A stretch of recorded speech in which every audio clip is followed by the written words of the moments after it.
Welcome to meeting with name Prasad. మొత్తానికి ఏదైతే AP రాజకీయాలు, తెలంగాణ రాజకీయాలు వేడి వేడిగా చాలా వరకి ఒక వేడెక్కిన అంశం చూస్తా ఉన్నాము. రేపు ఏదైతే తెలంగాణ ఆవిర్భావ దినోత్సవం సందర్భంగా AP deputy CM Pawan Kalyan గారు తెలంగాణ ఇది నవనిర్మాణ సభ ఏర్పాటు కోసం చాలా ఆయన రేపు ఇక్కడ తెలంగాణలో ఏర్పాటు చేసుకున్నటువంటి కార్యక్రమం చూస్తా ఉన్నాం. దీనికి ఈ కార్యక్రమానికి అసలు తెలంగాణ రాష్ట్రంలో మీరు ఈ సభ ఏర్పాటు చేయడానికి ఇక్కడ చాలా వరకి స్పందించారు. ఇటు ఉద్యమకారులు కావచ్చు, ఇటు ప్రతిపక్షంలో ఉన్న నాయకులు కావచ్చు, అధికార పక్షంలో ఉన్న మంత్రివర్యులు పొన్నం ప్రభాకర్ గారు ఒక సమావేశంలో ఘాటుగా పవన్ కళ్యాణ్ గారి మీద విమర్శలు గుప్పారు. మీరు పవన్ కళ్యాణ్ గారు మీరు తెలంగాణలో ఎలాంటి సమావేశాలు ఏర్పాటు చేయాలనుకుంటే ముందుగా తెలంగాణ రాష్ట్ర ప్రజలకు మీరు తెలంగాణ రాష్ట్రానికి బహిరంగ క్షమాపణ చెప్పాలి. ఎందుకంటే తెలంగాణ రాష్ట్రం ఏర్పడితే 11 రోజులు భోజనం మానేసినాన్ని మీరు ఏదైతే ఏపీలో ఒక సమావేశంలో చెప్పే ప్రయత్నం చేశారో నిజానికి తెలంగాణ మీద ప్రేమ ముసలి కన్నీళ్లతో ముసలి ప్రేమతో ఈ రోజు చెబుతున్నట్టుగా మీరు తెలుస్తుంది. నిన్నగాక మొన్న ఒక అంశం మీద సుదీర్ఘంగా నాగేశ్వరరావు గారి మీద మీరు చేసినటువంటి ఏపీ రాజకీయాలని తెలంగాణలో వీళ్ళ మీద నిజంగా నిజంగా మీరు ఒక విషం కక్కుతున్నారనే ఆలోచన విధానం ఇక్కడ పెద్ద ఎత్తున కూడా దుమారం రేపుతుంది. ఆ విషయం మర్చిపోక ముందుకే మళ్ళీ తెలంగాణ ఆవిర్భావ దినోత్సవం రోజున జూన్ 2కు మీరు ఏదైతే నవనిర్మాణ సభ ఏర్పాటు కోసం పిలుపునిచ్చారో ఆ కార్యక్రమానికి తెలంగాణలో జనసేన పార్టీ బలోపేతం కోసం మీరు చేసినటువంటి కార్యక్రమాలని ఈరోజు మీరు ఎట్లా చేస్తారు? రాజకీయం రాష్ట్రాలు విడిపోయినవి, ఎంతో పోరాటి సాధించుకున్న తెలంగాణ కోసం ఎంతో మంది ప్రాణ త్యాగాలు చేసుకొని మన నీళ్లు నిధులు నియామకాలు వనరులు కొట్టుకపోతున్న సందర్భంలోనే తెలంగాణ రాష్ట్రంలో ఉన్న ప్రతి ఒక్కరూ అన్ని విధాలుగా ఈరోజు పోరాటం సాధించుకొని యుద్ధంగా చేసుకొని తెలంగాణ రాష్ట్రం ఏర్పడిన తర్వాత కూడా మీకు తెలంగాణ రాష్ట్రంలో మళ్ళీ రాజకీయం చేయాల్సిన అవసరం ఏముందని ఈరోజు చాలా మంది నాయకులు చెప్పుకొచ్చారు. అసలు మీకు ఒక రాష్ట్రం ఏర్పడింది, మాకో రాష్ట్రం ఏర్పడింది, మీ రాష్ట్రంలో మీరు రాజకీయం చేసుకుని మా రాష్ట్రంలో మేము రాజకీయం చేసుకుంటాం. అయినా కూడా మళ్ళీ మీరు రాష్ట్రం విడిపోయిన తర్వాత తెలంగాణకు వచ్చి రాజకీయం చేయాలనుకున్న ఆలోచన ఎందుకు వస్తుంది? ఇక్కడ ఎందుకు ఏపీ రాష్ట్రంలో మీరు ఏమైనా సాధించాలనుకుంటే అక్కడ చేసుకోండి. అక్కడ మీరు సీఎం అవ్వండి, మంత్రులు అవ్వండి, ఎంపీ అవ్వండి, చాలా వరకు మీకు కూడా అవకాశాలు ఉన్నాయి కదా. మళ్ళీ తెలంగాణ మీద మీ ఆలోచన విధానం ఎందుకుంది? అసలు మీ ఆస్తులను కాపాడుకోవడానికి కదా తెలంగాణలోని మీరు మరొకసారి మోసం చేయడానికి తెలంగాణ రాష్ట్రం మీద మీ ఆలోచన విధానాన్ని ఎందుకు మీరు తెలంగాణ ప్రజల్లో తెలంగాణ రాజకీయ నాయకుల మధ్య తెలంగాణ మా మధ్యలో మీరు చిచ్చు పెట్టడానికి తెలంగాణ ప్రాంతానికి వస్తున్నారు. మళ్ళీ ఒక నవ నిర్మాణం కోసం ఈరోజు సభ ఏర్పాటు కోసం సాక్షాత్ మేము తెలంగాణ సాధించుకున్న రోజున ఆవిర్భావ రోజున ఈరోజు జూన్ 2న మీరు ఈ కార్యక్రమం ఏర్పాటు చేయడానికి ముఖ్య ఉద్దేశం ఏముందని కల్వకుంట్ల కవిత గారిని అట్లాగే రాష్ట్రంలో ఉన్న మంత్రివర్యులు పొన్నం ప్రభాకర్ గారు చాలా ఘాటుగా విమర్శించారు పవన్ కళ్యాణ్ గారిని.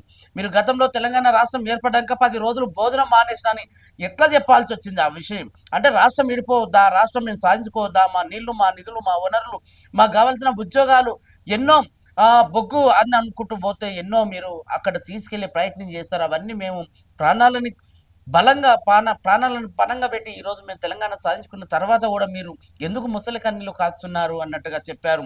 తెలంగాణ తెలంగాణ వారి చూపు కోనసీమ పడితే కొబ్బరికాయలు కూడా ఎండిపోతాయని ఏ విధంగా మీరు ఇలాంటి వాక్యాలు మాట్లాడారు? నిజంగా తెలంగాణ ప్రజలను అందరినీ తెలంగాణ రాష్ట్రంలో ఉన్న ప్రతి ఒక్కరిని అవమానకరంగా మాట్లాడింది మీరు కాదా? ఈరోజు ఎందుకు తెలంగాణలో మళ్ళీ రాజకీయం చేయడానికి వస్తున్నారు? ఎందుకు ఆలోచన చేస్తున్నారు?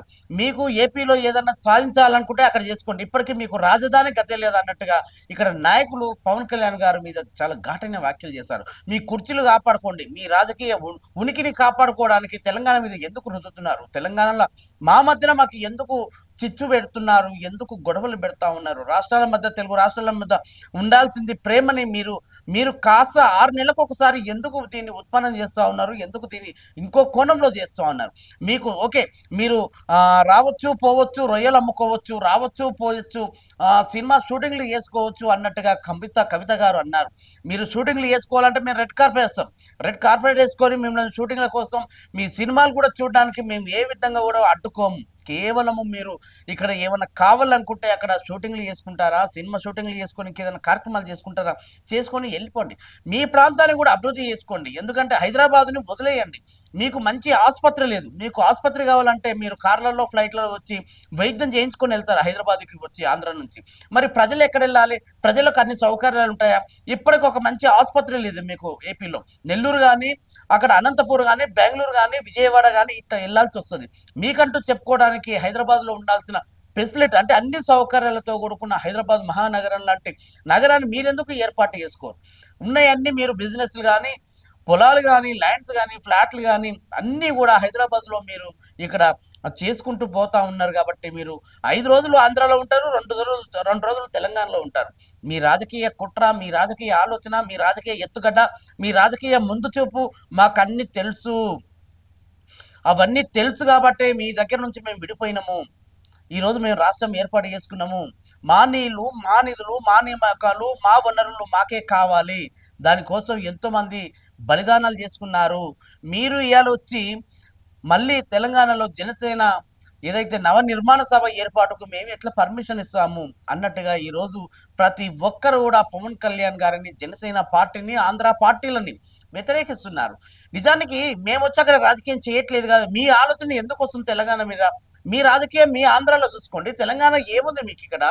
ఎందుకంటే మీకు ఒక సిస్టమ్ ఏర్పడ్డది, మీకు ఒక అక్కడ మీ రాష్ట్రం ఏర్పడ్డది. సో మీ రాష్ట్రంలో మీ మీ అభివృద్ధి కార్యక్రమాల కోసం మీరు ఏమన్నా చేసుకోండి. మీ దగ్గరకు వచ్చి మేము ఇబ్బంది పెడతలేం కదా. మరి తెలంగాణకు వచ్చి ఎందుకు ఈ కార్యక్రమాలు చేస్తూ ఉన్నట్టుగా ఈరోజు తెలంగాణ జాగృతి అధ్యక్షురాలు పవన్ కళ్యాణ్ గారికి ఘాటుగా వ్యాఖ్యలు చేశారు. పళ్ళు రాలుతాయి అనే అంతవరకు కూడా వెళ్ళి ఎందుకు? మా నీళ్లు, మా నిధులు, మా నియామకాలు, మా కష్టాలు, మా రాజకీయ కోణంతో మా ప్రాంతాన్ని అభివృద్ధి చేసుకోవడానికి మేము ముందుకు వెళ్తా ఉన్నాము. మీరు మా ప్రాంతానికి వచ్చి ఎందుకు మళ్ళీ మీరు గొడవలు పెడతా ఉన్నారు అసమానం అన్నట్టుగా పొన్నం ప్రభాకర్ గారు కూడా రండి, ఆవిర్భావ సభలో ఆవిర్భావ కార్యక్రమంలో పాల్గొనాలంటే మేము స్వాగతిస్తాము. సినిమా షూటింగ్లు చేసుకోవాలంటే మేము స్వాగతిస్తాము. ఇంకేమన్నా కార్యక్రమాలు కావాలంటే మేము స్వాగతిస్తాం. కానీ రాజకీయ కుట్రతో, రాజకీయ కోణంతో, రాజకీయ ఆలోచన విధానంతో మా ప్రాంతంలో ఉన్న యువతని మీరు కావాలని వాళ్ళని మందలించే ప్రయత్నం చేస్తే మేము ఊరుకోము అన్నట్టుగా ఇక్కడ చాలా వరకు వ్యతిరేకిస్తున్నారు.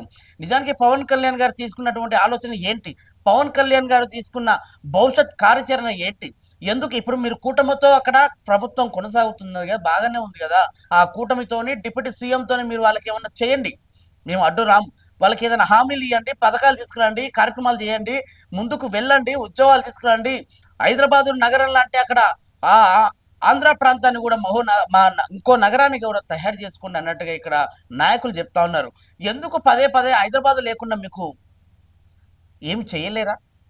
మీ ప్రాంతం, మీకు సముద్రం ఉంది, చాలా వరకు వనరులు ఉన్నాయి. మీ ప్రాంతాన్ని అభివృద్ధి చేసుకుంటే మా ప్రాంతం మీద మీకు అసమానం ఏంటి? మీ ఆలోచన, మీ రాజకీయము. మీకు ఇప్పటివరకు సెక్రటరియట్ లేదు.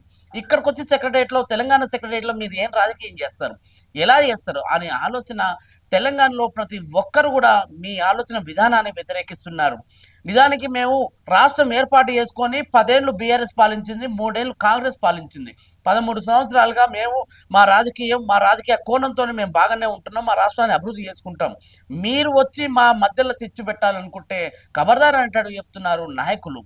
ఎమ్మెల్సీ జాగృతి అధ్యక్షురాలు కవిత, టిఆర్పి తెలంగాణ రాష్ట్ర సమితి అనే పార్టీతోని ఆమె ఈరోజు మీ పవన్ కళ్యాణ్ గారికి ఘాటుగా సమాధానం చెప్పే ప్రయత్నం చేశారు. పొన్నం ప్రభాకర్ గారు రాష్ట్ర మంత్రివర్యులు ఈరోజు పవన్ కళ్యాణ్ గారు బహిరంగ క్షమాపణ చెప్పి తీరాల్సిందే. తెలంగాణను అవమానకరంగా మాట్లాడినట్టు పవన్ కళ్యాణ్ గారు మీరు క్షమాపణ చెప్పాలి. ఒకవేళ రేపు సభ పెట్టాలంటే తెలంగాణకి మీరు క్షమాపణ చెప్పాలి. ఒక నవనిర్మాణ సభ ఎందుకు పెడుతున్నావు? ఏ కోణంతో పెడుతున్నావు? ఎలాంటి ఆలోచన విధానంతో పెడుతున్నావు? ఏ అంశాలతోని రేపు మా ప్రాంతంలో మీరు ఇబ్బందికరంగా తీసుకెళ్లే ప్రయత్నాలు చేస్తున్నారు? ఎందుకు ఇప్పుడు మీకు ఇలాంటి ఆలోచన వస్తుంది? ఎందుకు చెప్పాలి. నిన్నగాక మొన్న నందమూరి తారక రామారావు గారి విగ్రహ ఆవిష్కరణ కార్యక్రమం జరిగింది.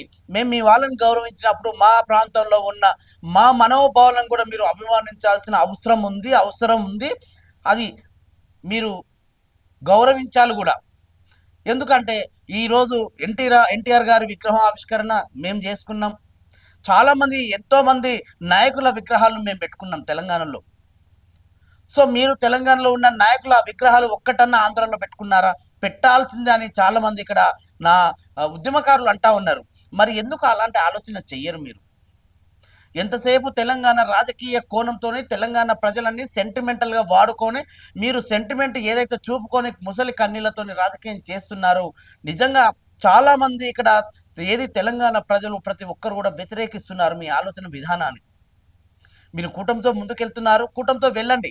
రాజకీయ పరంగా మీ ఆంధ్రాని డెవలప్ చేసుకోండి. మంచి హాస్పిటల్స్ కట్టండి. మంచి ఒక ఏదైతే షూటింగ్ చేసుకోవడానికి మంచి స్టూడియోలు కట్టుకోండి.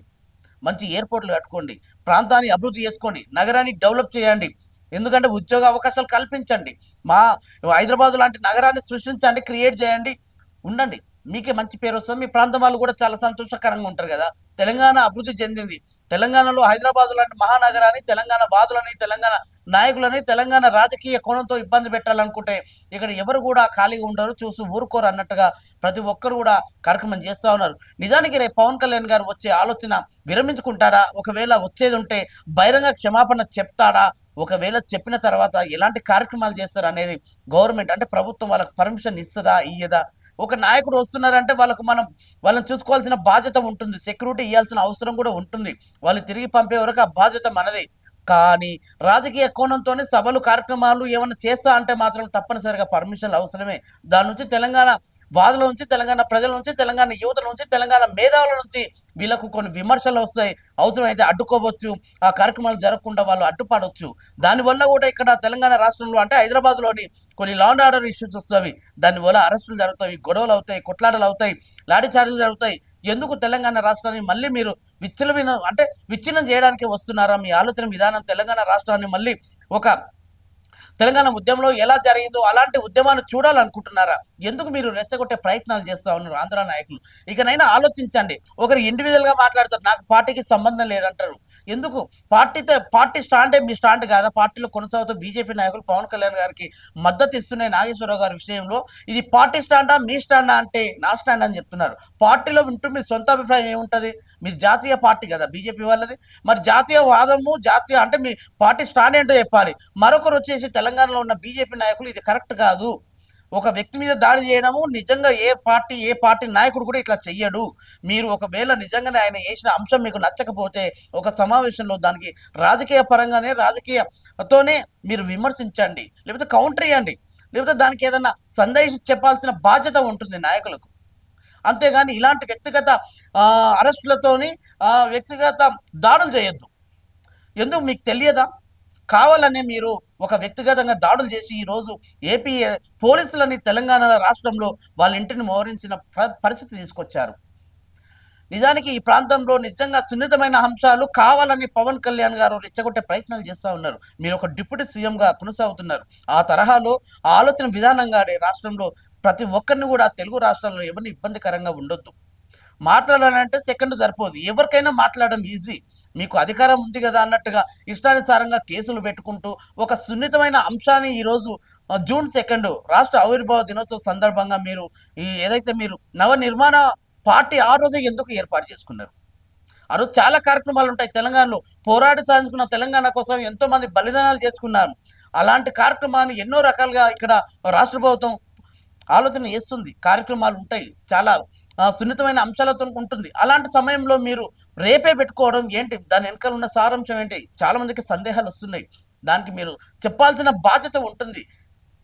అంతేగాని మీరు రాజకీయ కుట్రతోని, రాజకీయ కోణంతోని, రాజకీయ ఎత్తుగడతోని మీరు తెలంగాణలో రాజకీయం చేయాల్సి వస్తుందని ఇప్పటికి కూడా మీ ఆస్తులు, మీ చదువులు, మీ ఆస్తులు కావచ్చు, మీ ఇండ్లు కావచ్చు, మీ పిల్లల చదువులు కావచ్చు, ఇంకేదైనా కావాలన్నా హైదరాబాద్‌లోనే జరుగుతున్నాయి. మరి ఏపీలో ఎందుకు మీకు సొంత ఇల్లు లేవు ఏ నాయకుడికి? డైలీ అప్ అండ్ డౌన్ చేస్తా ఉంటారు. హైదరాబాద్‌కి, ఆంధ్రాకి. సరే చెయ్యండి. మీరు చేస్తారు. మరి మిమ్మల్ని నమ్ముకొని మీకు ఓట్లేసిన ప్రజల ఆలోచన విధానం ఏమిటి? వాళ్ళు మాత్రం అక్కడే ఉండాలి. వాళ్ళకు ఆసుపత్రులు ఉండవు. పెద్ద పెద్ద ఆసుపత్రులు ఉండవు. మంచి స్కూల్స్ ఉండవు. హైదరాబాద్ మీదనే ఆధారపడి బ్రతుకుతా ఉన్నారు మీరు అని తెలంగాణ వాదులకి చాలామంది సందేహాలొస్తున్నాయి.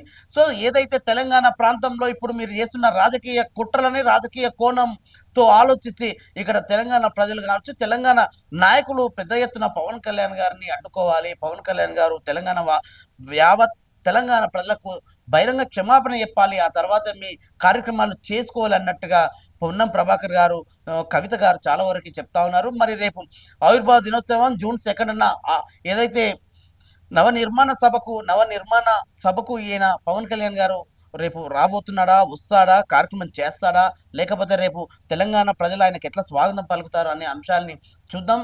మరో అంశంతోని రేపు మీ ముందుకొస్తాను. చూస్తూనే ఉండండి మీటీ న్యూస్. నేను మీ ప్రసాద్.